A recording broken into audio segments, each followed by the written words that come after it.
हुआ है।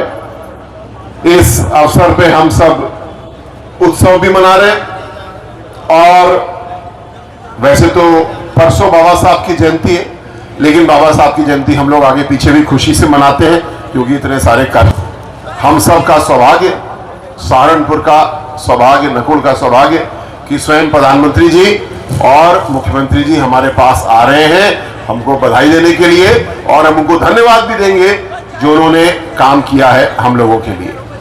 आज के अवसर पे मैं सबको बहुत बधाई देता हूं, शुभकामनाएं देता हूं और चाहूंगा कि हम लोग एक बार जोरदार तरीके से भारत माता का जयकारा लगाएंगे, उसके बाद अपने आगे की बात शुरू करेंगे।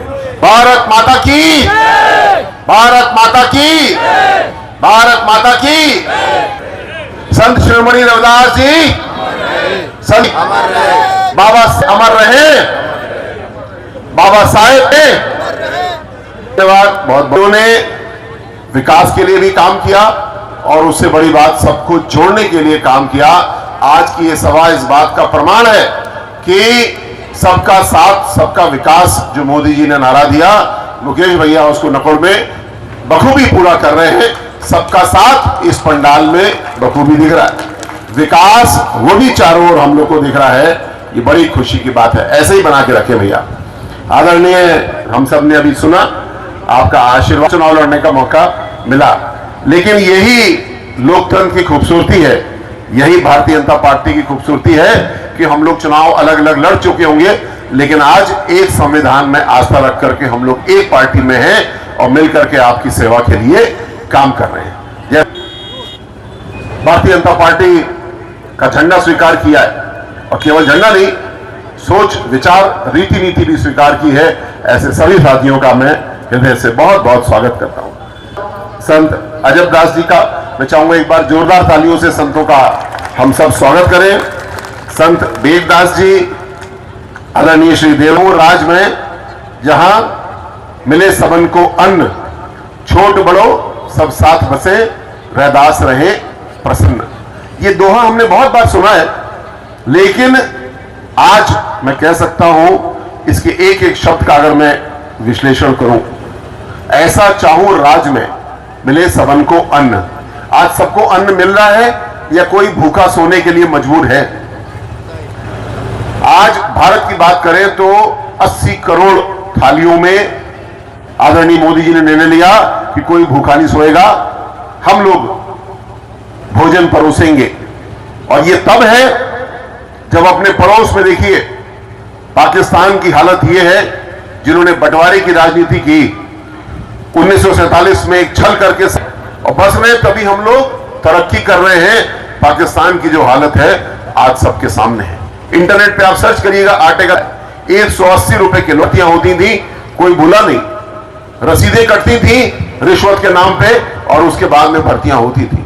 आज हमारे युवा साथी मौजूद है, किसी एक सिफारिश किसी की बच्चों आपको चली, किसी ने एक पैसा दिया, कोई एक व्यक्ति नहीं कह सकता कि पुलिस की भर्ती में या किसी और भर्ती में कोई पर्ची या कोई खर्ची किसी की हो।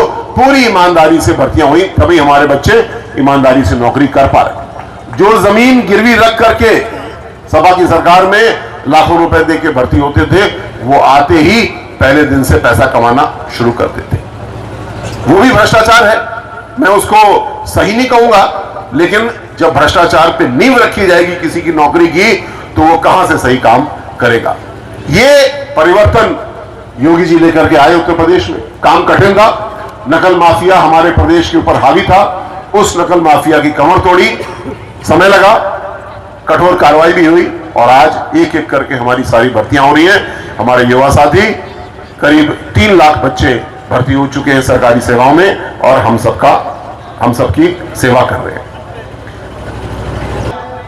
संत रविदास जी के भाव को आगे बढ़ाते हुए संविधान में हम लोग को बहुत सारे प्रावधान दिए। जो सबसे बड़ा प्रावधान दिया उसकी मैं चर्चा करना चाहता हूं।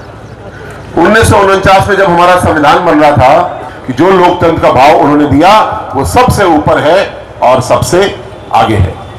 आज संत शिरोमणि रविदास जी के मंदिर के सुंदरीकरण, सुदृढ़ीकरण का काम पूरा हुआ है। हम लोग अभी चलेंगे और उस काम के को शुभारंभ भी देंगे और अपना मत्था भी टेकेंगे, प्रार्थना भी करेंगे। लेकिन जो काम हुआ इसको और आगे हम लोग को बढ़ाना है।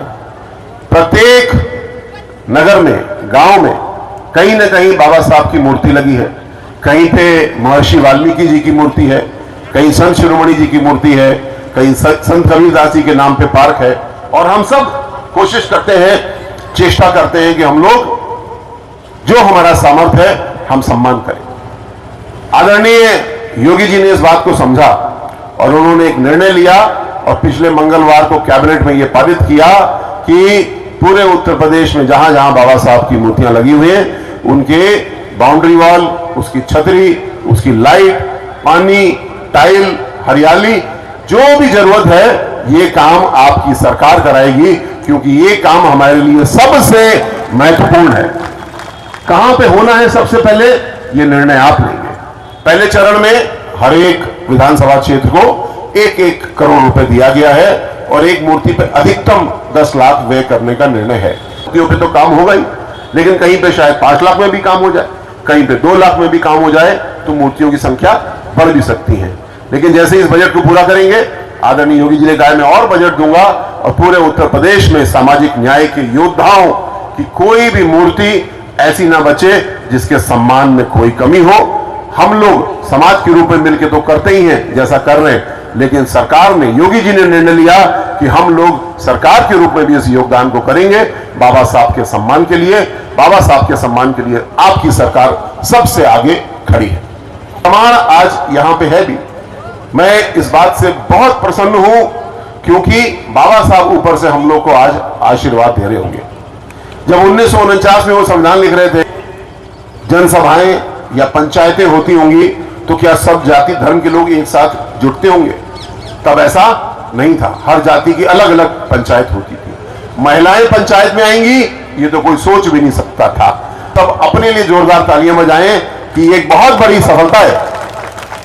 बहनों के लिए भी तालियां बजाएं और बहनें भी भाइयों के लिए तालियां बजाएं। हमारी बहनें आज बड़ी संख्या में शामिल हैं।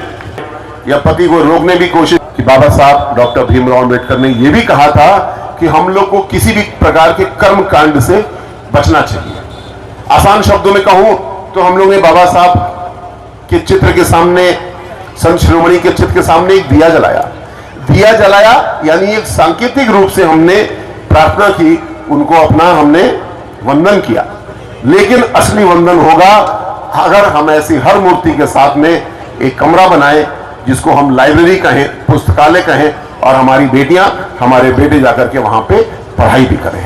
यानी केवल दिया जलाना, मोमबत्ती जलाना पर्याप्त नहीं है। दिया जरूर जलाओ, लेकिन दिया जलाने के साथ शिक्षा का दिया भी जलाना है हम लोग को, और तब बाबा साहब का जो बताया हुआ रास्ता है उस पर हम लोग वाकई में चल रहे होंगे और आगे बढ़ रहे होंगे। मैंने एक सरोवर भी दिखाया, बहुत बहुत शुभकामनाएं भैया, बड़ा सुंदर सरोवर तैयार हुआ है।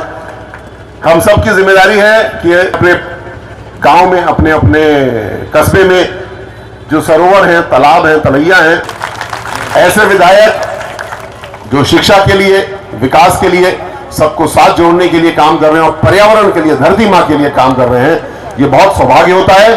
आपका बहुत अच्छा निर्णय था आज से लगभग 4 साल पहले, जो आपने मुकेश भैया को अपने विधायक के रूप में नामित किया, स्वीकार किया। जो आपका काम है, मुझे विश्वास है आगे आने वाले समय में आपका आशीर्वाद और बढ़ेगा। आज की ये सभा इस बात का प्रमाण है। आपका आशीर्वाद और बढ़ेगा और मुकेश भैया का आपके लिए काम करके देने का संकल्प और बढ़ेगा। मैं कैसे सहयोग कर सकता हूं, ये केवल एक आदेश करने की बात है, और समाज कल्याण विभाग से संबंधित काम, उसके लिए तो आदेश करने की जरूरत भी नहीं है। मैं अपना कलम देकर के जा रहा हूं मुकेश भैया, आप जहां चलाएंगे मैं उसका सम्मान करूंगा। और भी किसी विभाग का काम है तो जो आप आदेश करेंगे वो भी तत्काल होगा, तेजी से होगा। विकास की राह अब रुकने नहीं वाली। सुरक्षा व्यवस्था अच्छी हो गई, सड़कें हमारी अच्छी हो गई, एक्सप्रेसवे पे एक्सप्रेसवे बन रहे हैं। अब इस सब का सदुपयोग करने का समय है, अपने बच्चों को आगे बढ़ाने का समय है, अपना अपना बिजनेस शुरू करने का समय।